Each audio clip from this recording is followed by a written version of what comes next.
Hi everyone, welcome back. Today I'm going to share with you one of my favorite ways to eat a grilled cheese sandwich. To start, take a pan, warm it up, add some butter, and then a slice of white bread. Then add sriracha sauce on top with a little bit of honey. Now there's no measurements, just put as much as you like, and then spread it really nicely on the slice of bread. Now you can use other breads too, but I feel like a brioche or a white bread works the best. Then I added 2 slices of Kobe Jack cheese and some grated mozzarella cheese, followed by pickled jalapenos.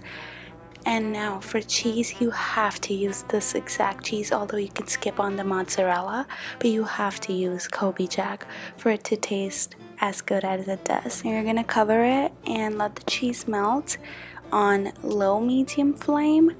Make sure it doesn't burn, and then flip it after like 5 to 6 minutes. So before flipping, I added just a little bit more butter.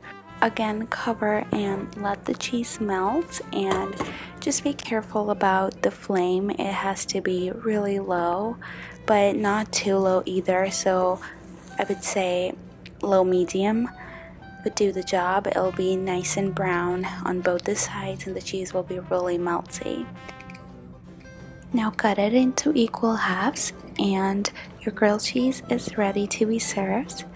I hope you liked this video, and if you try this, send me a picture on Instagram. The link is in the description, and I'll see you in my next video.